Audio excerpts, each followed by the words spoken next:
విజయదశమి సందర్భంగా కాకినాడ సంత చెరువులోని కనకదుర్గమ్మ దేవాలయంలో కలశ పూజ నిర్వహించారు. కార్యక్రమానికి భారీ ఎత్తున భక్తులు హాజరయ్యారు.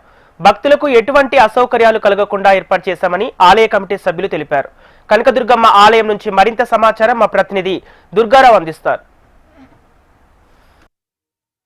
విజయదశమి సందర్భంగా కాకినాడ సంచెరువు దగ్గర వేయించి ఉన్న శ్రీ కనకదుర్గమ్మ ఆలయంలో అయితే ఈరోజు కలత పూజ నిర్వహించారు. కలత పూజకి భారీ ఎత్తున భక్తులు హాజరయ్యారు. దాదాపు 300 నుంచి 400 మంది భక్తులు 3 కిలోమీటర్ల వరకు కలతలు తీసుకొచ్చి అమ్మవారికి అభిషేకం చేస్తున్నారు.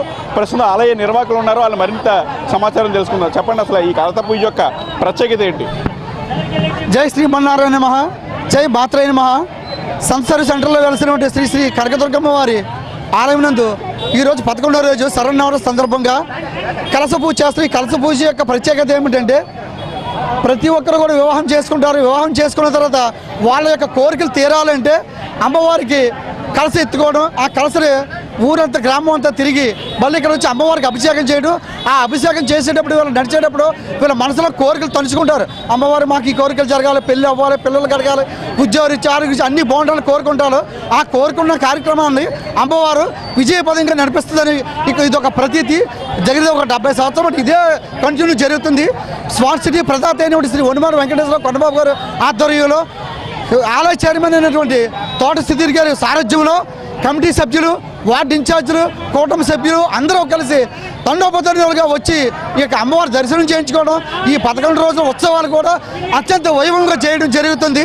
ఇక్కడ మీరు చూస్తున్నారు, ప్రతి ఒక్కరూ కూడా ఇంట్లో ఎంత శుభకార్యం ఎంతలో చేసుకుంటామో వాళ్ళ యొక్క ఇంటికి వచ్చి ఉత్సవాలు అందరూ వచ్చి చుట్టుపక్కల ప్రజలు తీసుకొచ్చి ఎంతో ఆనందం డోలంతో చేస్తున్నారు. అమ్మ దయ ఉంటే అన్నీ ఉన్నట్లే. మా సుధీర్ గారే కాదు, ఇక్కడ చుట్టుపక్కల ఉన్న ప్రజలే కాదు, సహాయ సహకార ఆధ్వర్యంలో అన్ని బాగా జరుగుతున్నాయి. ఇప్పుడు ఈ దసరా 9 రోజులు ఎంతమంది హాజరయ్యారు, ఏ విధంగా జరిగిన కార్యక్రమాలు? సార్, ఇది టోటల్గా 11 రోజులు ఈసారి విజయదశమి వచ్చిందండి. ఈ 11 రోజులు కూడా 12,000 నుంచి 15,000 మంది ఆలయంలో అమ్మవారిని దర్శించుకోవడం జరిగింది. అందులో భాగంగా ప్రతిరోజు కూడా చండీ హోమాన్ని ఏర్పాటు చేయడం జరిగింది. అలాగే డైలీ రాత్రులు కూడా అమ్మవారికి నవనార్చన కూడా నిర్వహించడం జరిగింది. చాలా అద్భుతంగా వైభవపేతంగా ఎప్పుడూ లేని విధంగా అమ్మవారికి ఈసారి వారాహి అమ్మవారి అవతారం కూడా వేయడం జరిగింది. అలాగే కూటమి ప్రభుత్వం ఆధ్వర్యంలో కాకినాడ స్మార్ట్ సిటీ ఎమ్మెల్యే గారి ఆధ్వర్యంలో ఆలయ కమిటీ చైర్మన్ తోట సుధీర్ గారి సారథ్యంలో అత్యంత వైభవపేతంగా ఇక్కడ 11 రోజుల కార్యక్రమాలు కూడా అద్భుతంగా జరిగాయి. అందులో అతి ముఖ్యమైన ఘట్టం ఏదైనా ఉందంటే కలశ పూజ ఘట్టం. ఈ కలశ పూజల కోసం పొద్దున్న 7 గంటల నుంచి సుమారుగా ఇప్పుడు 1 గంట అవుతుంది.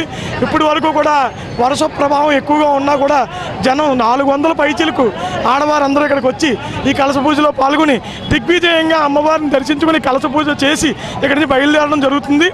ఈ కలశ పూజ యొక్క విశిష్టత, ఎవరికైనా పెళ్లి కాని వారు ఎవరైనా ఉంటే ఈ అమ్మవారి కలశను ఎత్తుకుంటే ఖచ్చితంగా పెళ్ళి అవుతుందని ఒక నమ్మకం. అలాగే పెళ్ళి అయిన తర్వాత వెంటనే మొదటి సంవత్సరం వచ్చి అమ్మవారి యొక్క మొక్కును తీర్చుకుంటారు. మరోసారి కలశను ఎత్తుకుని ఆయుర ఆరోగ్యాలతో భోగభాగ్యాలతో ఈ కలశ ఎత్తుకున్న వాళ్ళందరూ బాగుంటారని అమ్మవారిని నమ్ముతారు. అలాగే ప్రతి ఒక్కరూ కూడా అమ్మవారిని భక్తితో పూజిస్తారు ఇక్కడికి వచ్చేవారు. ఇంతకన్నా గొప్పగా వచ్చే సంవత్సరం మేము కూటమి ప్రభుత్వ ఆధ్వర్యంలో ఈ అమ్మవారి శరన్నవరాత్రి ఉత్సవాలు చేయాలని కోరుకుంటున్నాం.